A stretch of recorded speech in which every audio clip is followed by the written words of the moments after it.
जय श्री कृष्णा दोस्तों। भगवान श्री कृष्ण कहते हैं कि व्यक्ति के हाथ से पैसा चला जाए तो उसे दोबारा कमा सकता है, लेकिन व्यक्ति अगर धन कमाने के चक्कर में इन चीज़ों का साथ छोड़ देता है तो उन्हें वापस पाना मुश्किल हो जाता है। इतना ही नहीं, श्री कृष्ण कहते हैं इन चीज़ों का साथ छोड़ने से व्यक्ति कंगाल होने की कगार पर पहुंच जाता है।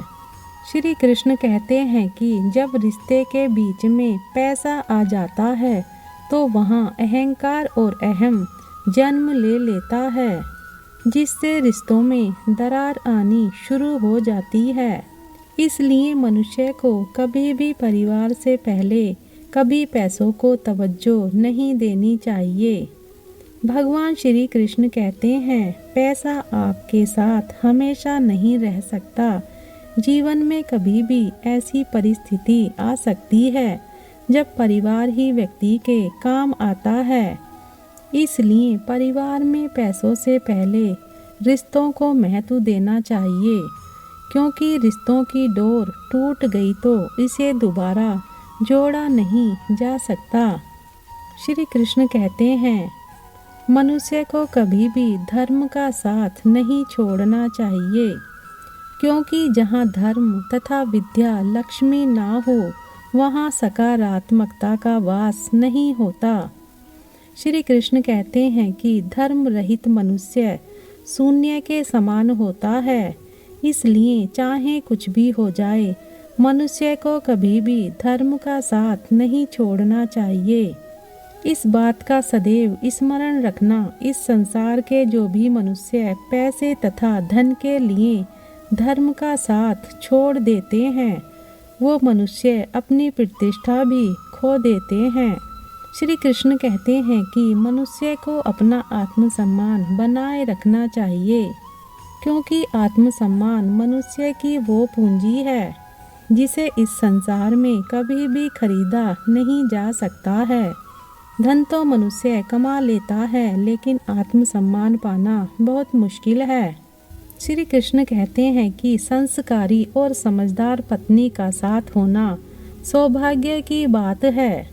विपरीत परिस्थिति में ऐसी पत्नियां साए की तरह पति के साथ खड़ी होती हैं।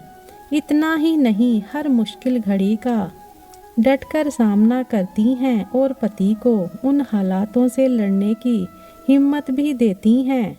ऐसी पत्नी पति का संकट के समय परिवार की ढाल बनती है। भगवान श्री कृष्ण कहते हैं यदि आपके पास कोई ऐसा मित्र है जो हर वक्त किसी न किसी की मदद करता ही रहता है, तो ऐसे लोगों से हमेशा मित्रता रखनी चाहिए, क्योंकि जीवन में निस्वार्थ भाव से काम करने वाले लोग कभी किसी को धोखा नहीं देते, और आपके साथ अगर उनके संबंध गहरे हैं तो आपके लिए वो जान भी देने को तैयार रहते हैं। साथ ही आपके पास लालच ना करने वाला मित्र है तो उस पर आंख बंद करके भरोसा किया जा सकता है।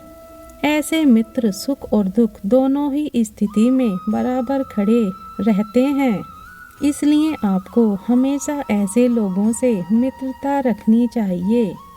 ऐसे मित्रों की हमारे जीवन में सबसे अहम भूमिका होती है। जब भी हम पर मुश्किल आती है तो सबसे पहले जो मदद करने वाला व्यक्ति होता है वह हमारा मित्र ही होता है। श्री कृष्ण कहते हैं कि इस संसार में मनुष्य जीवन में गुरु की भूमिका सबसे अहम होती है। गुरु ही हमें अंधकार से प्रकाश की ओर ले जाते हैं और हमारे मन से अज्ञान के अंधकार को दूर करके ज्ञान की रोशनी भरते हैं। इसलिए मनुष्य को सदैव अपने गुरु का सम्मान करना चाहिए। भगवान श्री कृष्ण कहते हैं कि बुरे वक्त में जो साथ दे उसे कभी नहीं छोड़ो। जो आपके बुरे वक्त में साया बनकर साथ खड़ा रहता हो और दिन रात आपकी मदद के लिए तैयार रहता हो, ऐसे व्यक्ति का साथ कभी नहीं छोड़ना चाहिए। वक्त आने पर आपको भी उसी तरह से साथ निभाना चाहिए जिस प्रकार से बुरे वक्त में उसने आपका साथ दिया था। गीता में भगवान श्री कृष्ण कहते हैं कि ईश्वर का प्रसाद है दुख, दुख से बिल्कुल भी नहीं घबराना चाहिए। जब ईश्वर सृष्टि की रचना कर रहे थे तो उन्होंने जीव से कहा कि अब तुम्हें मृत्यु लोक में जाना पड़ेगा, मैं सृष्टि की रचना करने जा रहा हूँ। यह सुनकर जीव की आंखों में आंसू आ गए। वो बोला, प्रभु आप कुछ तो ऐसा करो कि मैं लौटकर फिर से आप ही के पास आऊं। इतना कहकर जीव ईश्वर के चरणों में गिरकर रोने लगे। यह सुनकर ईश्वर को दया आ गई। तब उन्होंने जीव के लिए 2 कार्य किए। पहला, संसार की हर चीज में अतृप्ति मिला दी और जीव से कहा, तुझे दुनिया में कुछ भी मिल जाए परंतु तू तृप्त नहीं होगा। तुझे तृप्ति तभी मिलेगी जब तू मेरे पास आएगा। दूसरा है कि संसार में सभी के हिस्से में थोड़ा थोड़ा दुख मिला दिया है ताकि वो लौटकर मेरे पास पहुँचे। इस तरह हर किसी के जीवन में थोड़ा दुख है। जीवन का दुख या विषाद हमें ईश्वर के पास ले जाने के लिए है, लेकिन हम चूक जाते हैं कि आखिर हमारी समस्या क्या है कि हर बार जीवन में दुख आता है और हम ईश्वर के चरणों में जाने की बजाय भागते हैं ज्योतिष के पास या अपने दोस्त और रिश्तेदारों के पास। लेकिन इन सब से कुछ होने वाला नहीं है, थोड़ी देर का मानसिक संतोष है। बस यदि आप दुखों से घबराकर नहीं बल्कि ईश्वर का प्रसाद समझकर आगे बढ़ें तो फिर बात बन जाती है। हमें उन दिनों को याद रखना चाहिए जब जीव ईश्वर से दूर होते हैं। दुख तो ईश्वर का प्रसाद है, दुखों का मतलब है ईश्वर का बुलावा है और वो हमें याद कर रहा है। ईश्वर ने जब इंसान को बनाया था तो उसे एक चीज दी, पर एक चीज इंसानों के हाथों से नीचे गिर गई जिसे भगवान ने अपने पैरों के नीचे दबा दिया। इंसान के चले जाने के बाद भगवान से किसी ने पूछा, आपने अपने पैरों के नीचे क्या छुपाया जो इंसान को वापस नहीं दिया? तब भगवान बोले, मैंने अपने चरणों के नीचे शांति छुपाई है। इंसान सदैव इसके लिए तरसता रहेगा। वह इसे हर जगह ढूंढेगा पर नाकाम रहेगा और आखिर में उसे शांति मेरे चरणों में आकर ही मिलेगी। आत्म साक्षात्कार में, ईश्वर साक्षात्कार में 3 इच्छाएं हमें ईश्वर से अलग रखती हैं।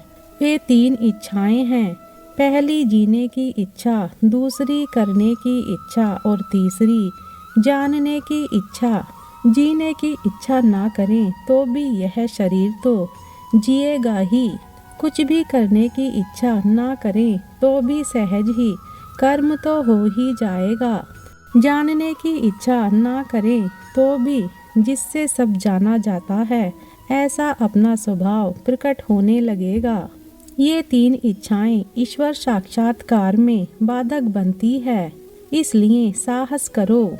जिन्होंने इच्छा छोड़ी है वे धन्य हो गए हैं। अपने को दुर्बल मानना छोड़ दो। आप में ईश्वरीय स्वर, ईश्वरीय आनंद भरपूर है। आप स्वयं वही हैं। केवल इन 3 बातों से सावधान रहो। ईश्वर के मार्ग पर चलने वाले सौभाग्यशाली भक्तों को ये 6 बातें जीवन में अपना लेनी चाहिए। पहला, ईश्वर को अपना मानो। ईश्वर मेरा है, मैं ईश्वर का हूँ। दूसरा, जप, ध्यान, पूजा, सेवा खूब प्रेम से करो। तीसरा, जप, ध्यान, भजन, साधना को जितना हो सके उतना गुप्त रखो। चौथा, जीवन को ऐसा बनाओ कि लोगों में आपकी मांग हुआ करे, उन्हें आपकी अनुपस्थिति चुभे। कार्य में कुशलता और चतुराई बढ़ाएं। अपनी आजीविका के लिए, जीवन निर्वाह के लिए जो कार्य करें उसे कुशलतापूर्वक करें। इससे शक्तियों का विकास होगा। वीडियो को अंत तक देखने के लिए धन्यवाद।